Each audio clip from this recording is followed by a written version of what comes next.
Welcome to Yoyo TV. బీహార్లో assembly ఎన్నికల నేపథ్యంలో రాజకీయాలు రసవత్తంగా మారుతున్నాయి. ఈసారి మహాగఠబంధన్, ఎన్డీఏ, ఎంఐఎం మాత్రమే కాకుండా ప్రశాంత్ కిషోర్ పార్టీ అభ్యర్థులు తమ అదృష్టాన్ని పరీక్షించుకోబోతున్నారు. ఈ రాష్ట్రంలో ముస్లిం ఓటర్లు గణనీయమైన సంఖ్యలో ఉన్నారు. సీమాంచల్ ప్రాంతాల్లో వారిదే పైచేయి. 1990 నుంచి 2005 వరకు యాదవ్ ముస్లిం ఓటర్లు ఆర్జేడీకి అండగా నిలిచారు. ఆ తర్వాత ఓట్లు చీలినప్పటికీ 2020 బీహార్ అసెంబ్లీ ఎన్నికల్లో ఆర్జేడీ వైపుకు మళ్లారు. దీంతో ఆ ఎన్నికల్లో ఆర్జేడీ బీహార్లో అతిపెద్ద పార్టీగా అవతరించింది.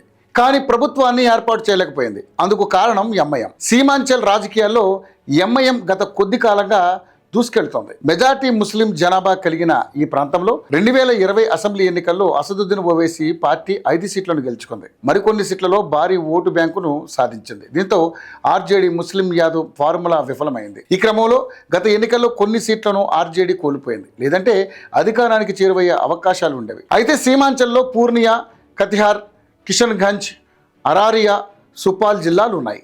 మొత్తం 24 అసెంబ్లీ సీట్లు ఈ జిల్లాల పరిధిలో ఉన్నాయి. ఈ ప్రాంతంలో ముస్లింలు, వెనుకబడిన కులాల ఓటర్లు ఎక్కువ మంది ఉన్నారు. 47% జనాభా ఉన్న ముస్లింలే ఎన్నికల్లో అభ్యర్థుల విజయావకాశాలను ప్రభావితం చేస్తారు. గత ఎన్నికల్లో ఓవైసీ తన అభ్యర్థులలో ఎక్కువ మందిని సీమాంచల్లోనే ఈ ప్రాంతం నుంచి నిలబెట్టారు. మొత్తం 20 సీట్లలో ఎంఐఎం బరిలో ఉండగా సీమాంచల్లోనే 14 మందిని బరిలో దించి 5 స్థానాల్లో గెలిపించుకున్నారు. సీమాంచల్లోని కిషన్గంజ్లో దాదాపు 70%, అరారియాలో 42%, కతిహార్లో దాదాపు 38% ముస్లింలు ఉన్నారు. సీమాంచల్లోని ఈ ప్రాంతం మహాగఠబంధన్కు చాలా కీలకం. గత అసెంబ్లీ ఎన్నికల్లో ఈ ప్రాంతం ఓటర్లు ఓవైసీకి జై కొట్టారు. దీంతో మహాగఠబంధన్ దెబ్బతింది. అయితే ఈ ఎన్నికల్లో ఆర్జేడీతో పొత్తు పెట్టుకోవాలని ఓవైసీ భావించారు. కానీ అందుకు ఆర్జేడీ అంగీకరించలేదు. ఇదే విషయాన్ని ఎంఐఎం రాష్ట్ర అధ్యక్షుడు అఖ్తరుల్ ఇమాన్ ధృవీకరించారు. దీంతో స్వతంత్రంగా బరిలోకి దిగాలనుకుంటున్నారు. బీహార్లోని మైనార్టీ ప్రభావిత ప్రాంతాల్లోనే కాకుండా ఇతర సీట్లలో కూడా పోటీకి సిద్ధమవుతున్నామని ఇమాన్ తెలిపారు. మరోవైపు బీహార్లో ముస్లిం జనాభా దాదాపు 17%, మొత్తం ముస్లిం జనాభాలో 73% వెనుకబడిన మైనార్టీలు అంటే పాస్మాండా సమాజానికి చెందినవారు.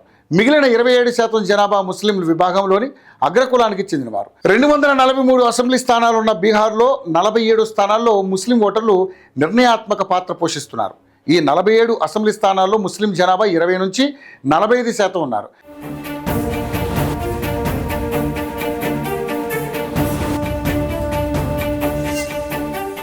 బీహార్లోని సీమాంచల్లో కిషన్గంజ్, అరారియా, కతిహార్, పూర్నియాలలో ముస్లిం ఓటర్లు అభ్యర్థుల గెలుపు ఓటములను నిర్ణయించే స్థాయిలో ఉన్నారు. ఇక 1990లో బీజేపీ మద్దతుతో లాలూ ప్రసాద్ యాదవ్ బీహార్ ముఖ్యమంత్రి అయ్యారు. కానీ 2 ఏళ్ల తర్వాత లాలూ సమస్తీపూర్లో ఎల్కే అద్వానీ రామ రథయాత్రను అడ్డుకున్నారు. అలాగే అద్వానీని అరెస్ట్ చేయించారు. ఈ నిర్ణయం తర్వాత బీహార్ ముస్లింలు లాలూ ప్రసాద్కు బహిరంగంగా మద్దతు ఇచ్చారు. దీంతో 1990, 2005 వరకు లాలూ ప్రసాద్, రబ్రీదేవి ప్రభుత్వం అధికారంలో ఉంది. మైనార్టీలు ఆర్జేడీ ప్రభుత్వానికి మద్దతుగా ఉన్నారు. ఆ కాలంలో ముస్లిం యాదవ్ సమీకరణం ఏర్పడింది. 2020 బీహార్ అసెంబ్లీ ఎన్నికల్లో నితీష్ కుమార్ మహాగఠబంధన్ నుంచి విడిపోయి బీజేపీతో కలిసి పోటీ చేశారు. ఈ క్రమంలో నితీష్ నాయకత్వంలో బీహార్లో ఎన్డీఏ సర్కార్ ఏర్పడింది. కానీ ఎన్డీఏ మెజార్టీ మార్కును దాటి కేవలం 125 సీట్లు మాత్రమే గెలుచుకోగలిగింది. అందుకే జేడీయూ కేవలం 15 నుంచి 40% ఓటు బ్యాంక్కే పరిమితమైంది. ఇక 2020 అసెంబ్లీ ఎన్నికల్లో బీహార్లో 70% ముస్లిం ఓట్లు మహాగఠబంధన్కు పడ్డాయి. ఎంఐఎంకు 11% దక్కాయి. కాగా ఆ ఎన్నికల్లో జేడీయూ 11 మంది ముస్లిం అభ్యర్థులను నిలబెట్టింది. అందులో ఒక్కరూ గెలవలేదు. ఆర్జేడీ 17, కాంగ్రెస్ 10 మంది ముస్లింల సీట్లను కేటాయించింది. ఆర్జేడీ నుంచి 8 మంది గెలుపొందారు. 1985లో ఉమ్మడి బీహార్ అత్యధికంగా 34 మంది ముస్లిం ఎమ్మెల్యేలు గెలుపొందారు. 2015లో లాలూ, నితీష్ కలిసి ఉన్నప్పుడు 24 మంది ముస్లిం ఎమ్మెల్యేలు విజయం సాధించారు. కానీ 2020 ఎన్నికల్లో అది 19కి తగ్గింది. గతంలో బీహార్ శాసనసభ ఎన్నికల్లో పోటీ ఎన్డీఏ, మహాగఠబంధన్, ఎంఐఎం అభ్యర్థుల మధ్య ఉండేది. ఈసారి ప్రశాంత్ కిషోర్ జన్ స్వరాజ్ పార్టీ ఎంట్రీ ఇవ్వనుంది.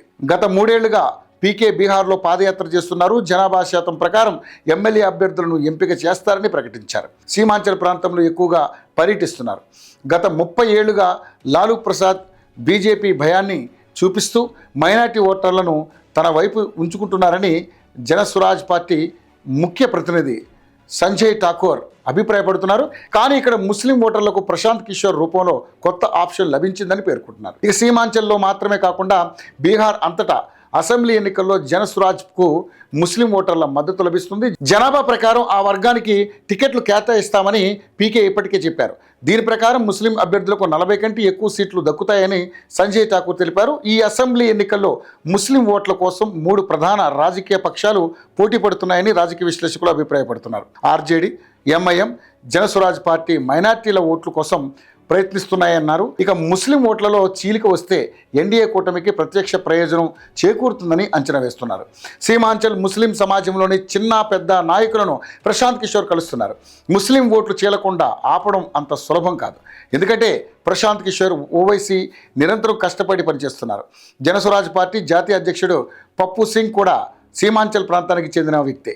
ఆయన ప్రభావం కూడా అక్కడ ఉంటుంది. కాబట్టి ఈసారి కూడా ఎన్డీఏ కూటమి ప్రభుత్వాన్ని ఏర్పాటు చేయడం ఖాయంగా కనిపిస్తోంది.